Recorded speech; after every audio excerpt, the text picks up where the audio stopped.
Hello everyone and welcome back to Angie B's Cards and Crafts. So today I'm going to look at showing you how to make some of these things. So I've put these ones up previously on my Facebook and Instagram and asked, does anybody know what they're made of? And I had some interesting ideas. Some of them quite disgusting, thank you Liz Francis. But basically they're made from loo roll, and if I turn them over, particularly on this one, you can see there's still some white there. So all these embellishments and this and these three here are made from toilet roll. So I'm going to show you how to do this today, just a couple of these. These ones are made using stamps. These ones, the roses, the hearts, are made using a mould rather than stamps. These ones are made using stamps as well. So you can use either or. This one here didn't work out as planned. Having said that, I still love it. You can see it looks all torn and aged, but it looks like it's an ancient script or something. So I think two things that went wrong with this. One is the stamp was too big to take an entire piece of toilet roll, so it runs from there to there, so it doesn't go right to the very end. You can see there's where the break is. And because of that, it wasn't able to actually set fully, and you can see the breaks in the middle on the next layer down. And the other is it was so intricate that when it came to peeling it off, it actually tore. But I actually love how that's ended up. I don't know what I'm going to do with it yet, but I am keeping hold of it. These ones are done in moulds, and then I've just sprayed them up afterwards and added highlighter ink to that. That's just distress ink. This one's just been sprayed with a spray ink. So this one's actually been used, and what I've done to make that a little bit more shiny is to put a sealant over it. I used Mod Podge on that. So there's a few things out there. This one, again, similar to the one that didn't work. This one didn't work as well as I wanted it to. This was done using a Seth Apter stamp, and it was very, very, very intricate.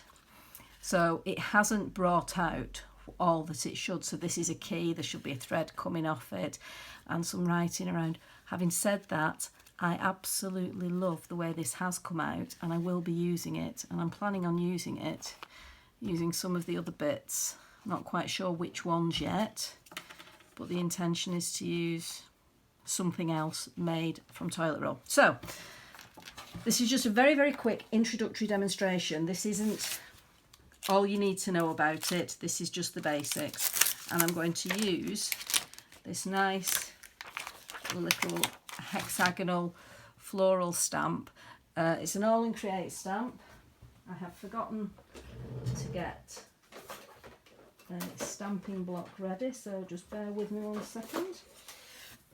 So the reason I put these on a stamping block is just so that I can then lift them out of the way if I want to leave them a bit longer. You could stick them on your mat and just leave them, that's up to you. Apologies for the state of my mat. I appear to have been doing an awful lot of messy craft recently. I'm not getting around to cleaning my mat. So we need a stamp on a stamping block, and we need toilet roll. So you need about 4 sheets of toilet roll. This is 2 ply as far as I'm aware. Haven't checked. But what I'm going to do is do it double. So I'm going to do one side and then fold it over. And the other thing that you will need is a stencil brush.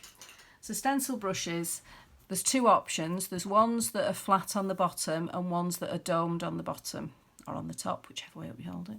I call it the bottom. Anyway, the ones that are flat I'm using because I don't have any of the domed ones, but also because I think they will actually do a better job because they're spreading the pressure out rather than focusing it in on a point, and you need to spread the pressure, which you will see in a moment.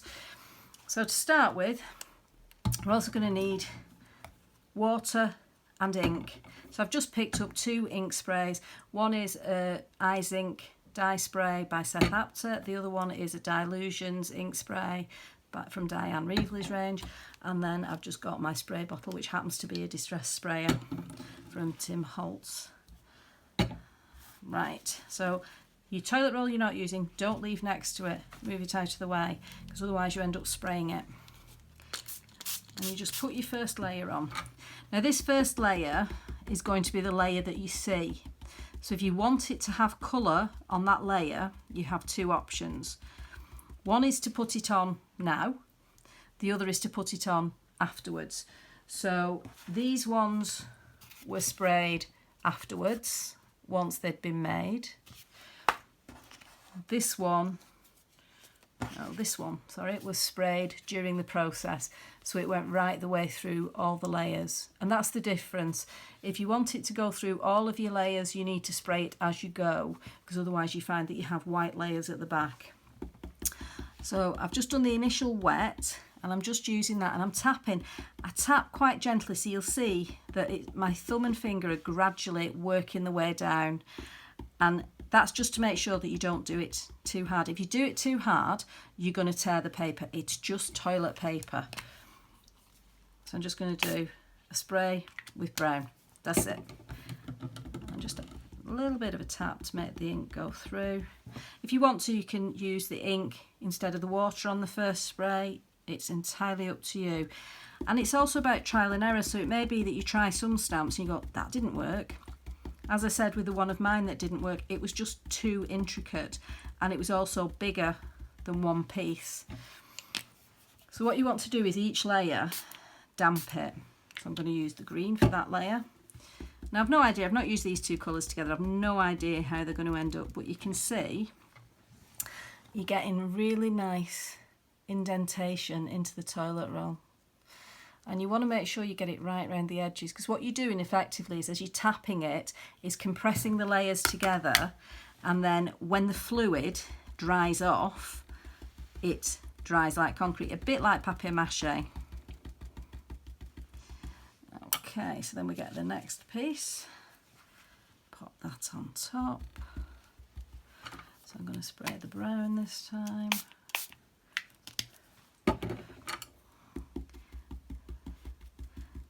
Now, one thing that I haven't tried, which I keep meaning to try, is actually putting something in the stamp, like some pearlescent powders or something like that. I haven't tried that yet, but I may well do, because I think that would make it look really nice when you actually take off the layer. I'm going to just use water on this one because there's quite a lot of ink on. So I can see if that will soak through enough. The number of layers you use is entirely up to you. It's dependent on what loo roll you're using. If you're using a cheaper toilet roll, you may find you need more layers. It also is determined by how solid you want your piece to be. If you want it to be more solid, obviously you need more layers. If you're not bothered about the stability of the piece, if it's just going to be for show, if it's going to be in a frame, or you're not too worried about it, then you don't need to use as many layers. I do love the colour of that green. I love these dilutions inks. They're just, the vibrancy of the colours that they have are fantastic, but when they dry they're a little bit more muted, but I do tend to get covered. If you ever see me with really, really red and pink hands, it means I've been playing with my dilutions. They don't wash off your hands quite as easily as some others. We'll go brown again.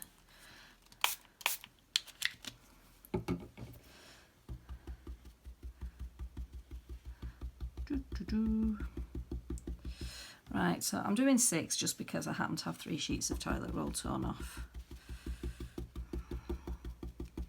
And you can see it's getting less and less clear the more layers you're putting through. You can see the bigger shapes, you can still see the petals in the centre of the flower, but you can't see the intricate details, purely because the layers have closed those spaces up. And that's fine, because it's not this bit. To be honest, you've got 2 options when you use these. You can use them either way up, and if I show you on this one, it's probably most obvious. So I've chosen to use it this way, which is the stamp pressing down into the toilet roll. That's how it looks. But on the back of this one, you also get a really nice emboss. One thing that I found with this is I force dried it using a heat gun, and I got this mottling coming through on the back. I don't know why. Oh, sorry, I've got a fly now. There's a new member of the video crew, okay?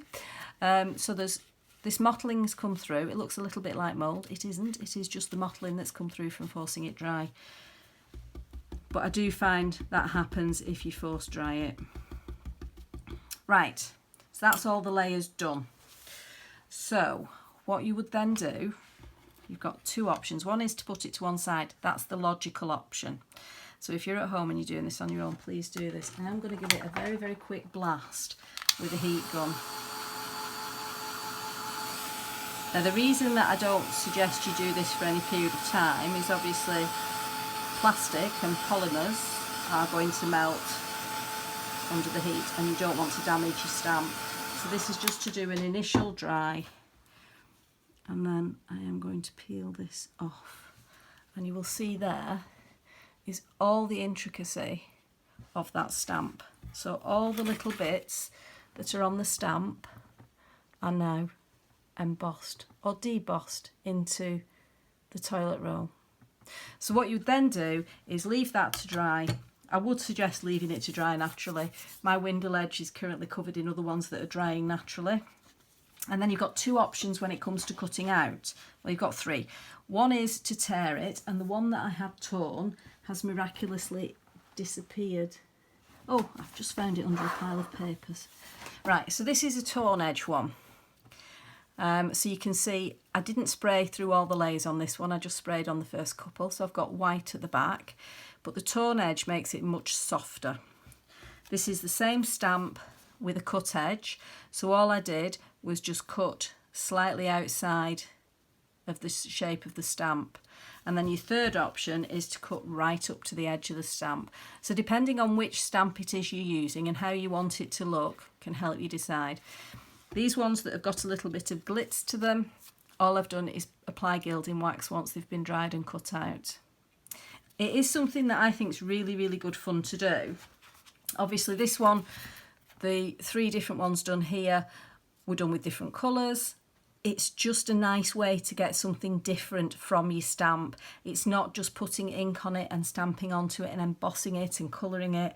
It's a different way of using them. You can use it into embossing powders as well, obviously, but this is just a nice simple way of doing something a bit different. I hope you found that useful. Please follow me on YouTube. Have a look at me on Facebook, Angie B Cards and Crafts, and on Instagram, Angie Mary B. Thanks for watching, and hopefully you'll join me again soon. Bye.